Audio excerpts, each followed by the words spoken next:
He wanted to do what? If you're stunned by the thought that the imaginative genius behind Spirited Away once had his sights set on a violent, mind-bending horror story, then buckle up. Today we're diving headlong into one of the most surprising stories in the history of Japanese animation.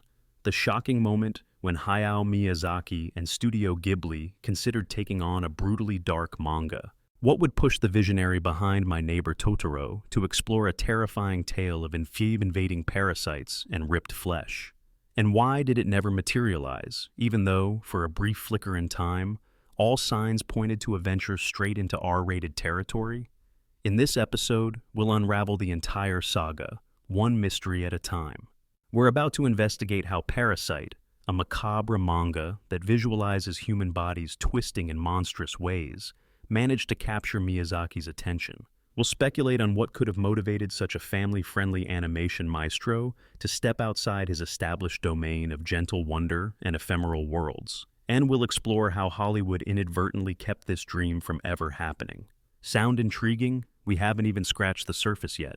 Today, we'll peel back the curtain on the creative tension inside Studio Ghibli, show you why Parasyte was so alluring to these soft-spoken filmmakers, and delve into what might have been if licensing deals and logistics had not crushed the idea. But first, let's put ourselves inside that fateful moment. It's the late 90s, or perhaps the dawn of the new millennium. Studio Ghibli is already a global phenomenon. Audiences worldwide can't get enough of the heartfelt magic found in Kiki's Delivery Service, the ecological depth of Princess Mononoke, or the shimmering escapades of Spirited Away. Critics praise Ghibli's distinctive visual lushness. Parents trust the brand as a safe family choice. And yet, behind the scenes, there's hushed excitement about a potential adaptation so out of left field that it could send shockwaves through the animation industry. Parasyte, a horror manga by Hitoshi Iwaaki, had a cult following for its disturbing visuals, morphing heads, limbs contorting into lethal blades, alien parasites disguised as humans, and it directly confronted existential questions about our flawed relationship with nature. Yes, you heard that correctly. The very studio that brought statuesque forest spirits and friendly dust bunnies to life was on the verge of plunging into the grotesque world of shape-shifting parasites.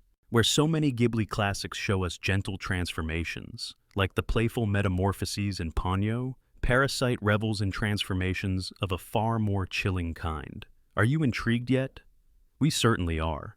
In this episode, we're going to answer the major questions swirling around this alternate timeline of Ghibli's history. How close did they actually come to obtaining the rights to Parasyte? What was Miyazaki's personal involvement? And if they had staged a miraculous gamble on this violent story, could it have permanently altered our understanding of their brand? Let's begin by examining exactly what Parasyte is about and why it might have appealed to someone like Miyazaki, an artist who's anything but unfamiliar with darker concepts. Even though he's often relegated to the realm of child-friendly fantasies, think the breezy adventures of Porco Rosso or that adorable cat bus from Totoro, Miyazaki has always had a streak of moral complexity in his work.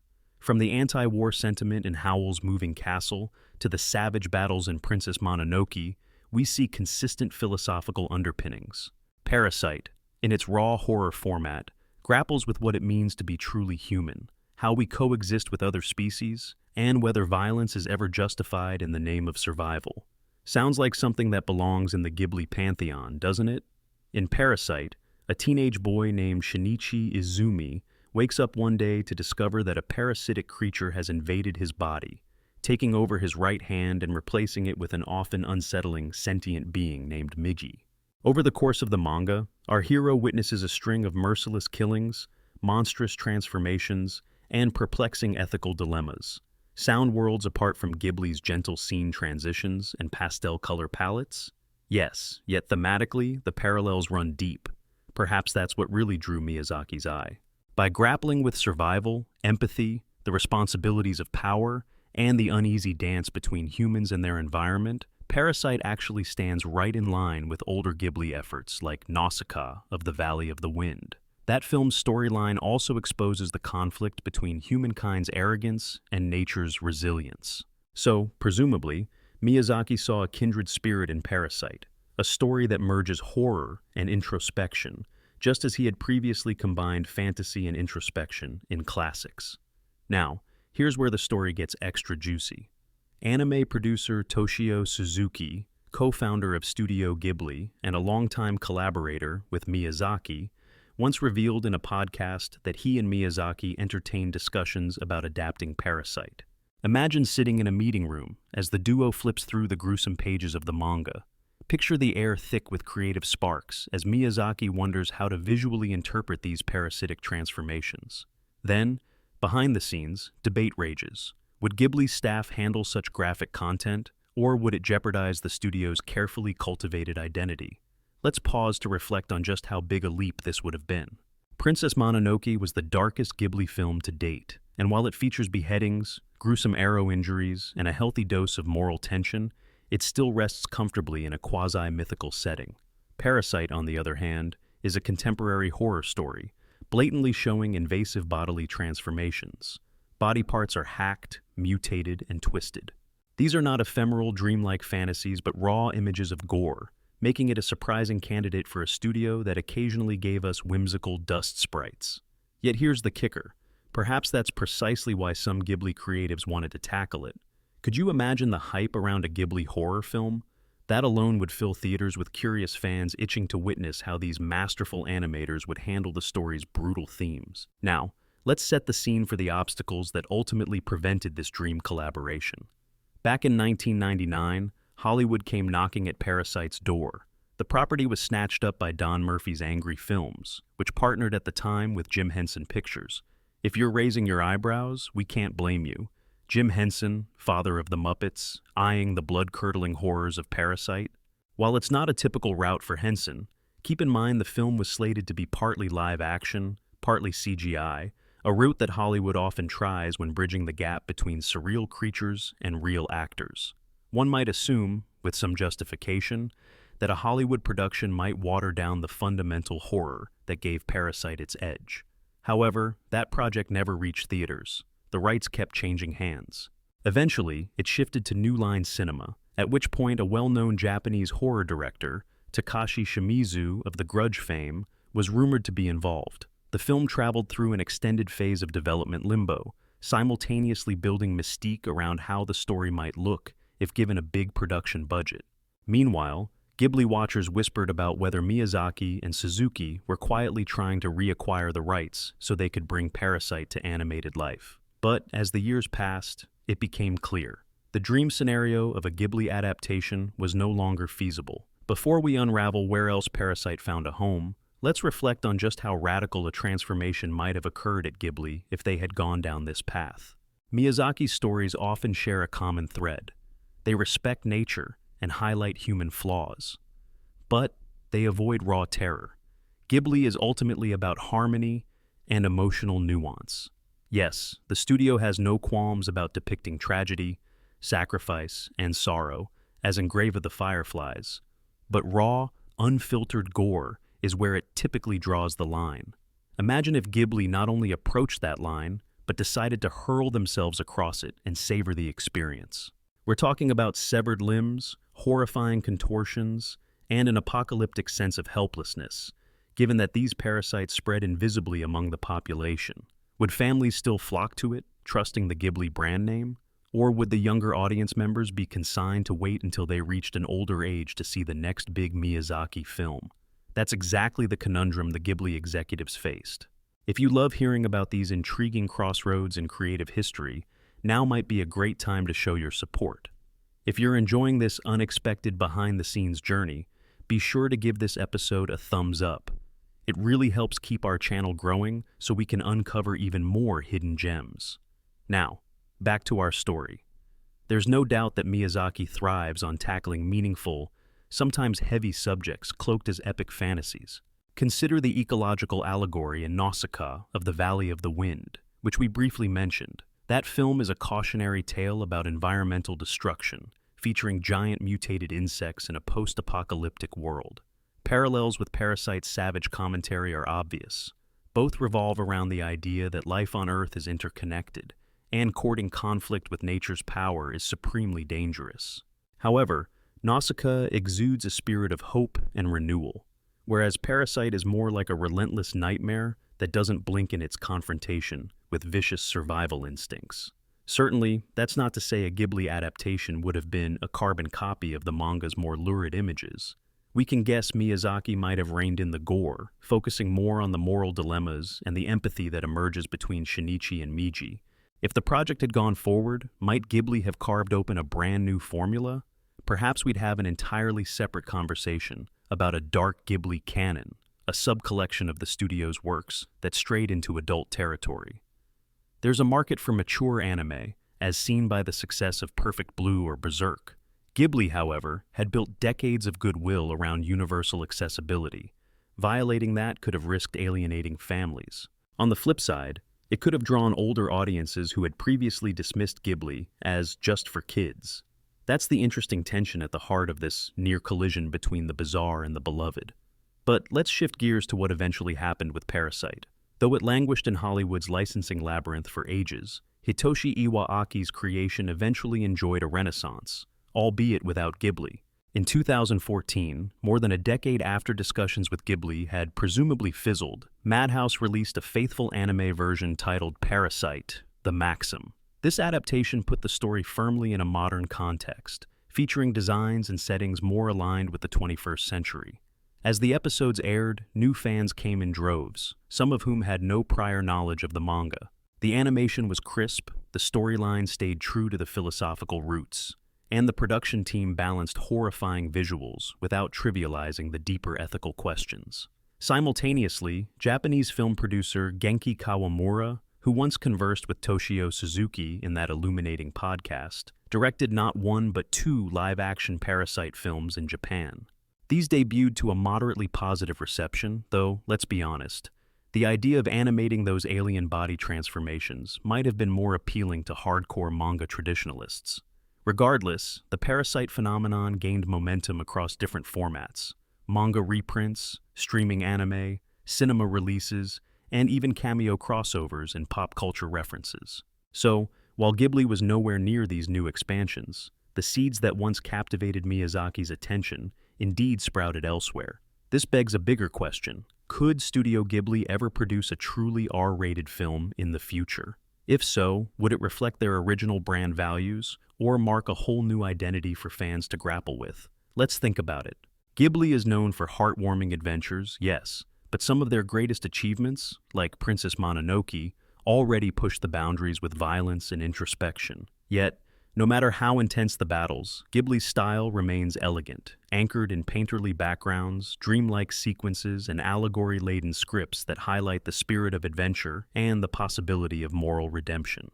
Would the more blatant brutality of an R-rated property like Parasyte risk overshadowing the poetic dimension that defines Ghibli? Potentially, but consider how times have changed in animation. Modern anime fans embrace complexity and darkness more readily. We've seen global hits like Attack on Titan or Tokyo Ghoul, which aren't shy about graphic content. If Miyazaki or a new generation of Ghibli directors decided to push the envelope again, it might shock older fans, but thrill younger adult viewers. Remember that Miyazaki himself sometimes yearns for deeper explorations of the human condition, beyond cheerful fantasy. Perhaps if the right story with the right moral underpinnings landed on his desk, history could repeat itself in a new way. We can't ignore corporate realities, though. Studio Ghibli, while revered, faces the same fundamental challenge that all entertainment entities do: balancing brand identity with creative risk. Even if Miyazaki had the ambition to experiment with R-rated territory, commercial viability matters. Parents might become skeptical if Ghibli's name is attached to gory horrors.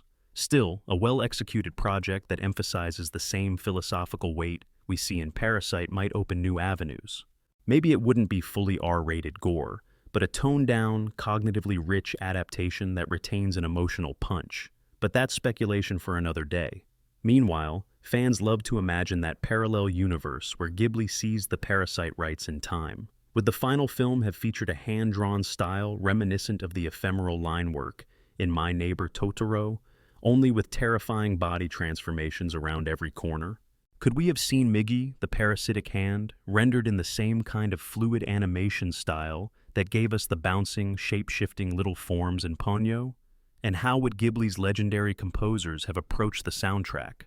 perhaps with haunting violins and minimalistic motifs capturing the underlying tension between human hearts and mysterious alien minds? We can almost see the trailers. From the studio that brought you Princess Mononoke comes a harrowing new vision of humanity at war with itself. Throngs of curious moviegoers might line up, some expecting a whimsical treat, only to be confronted with existential horror. Others, fully aware of the departure, might come precisely for that reason.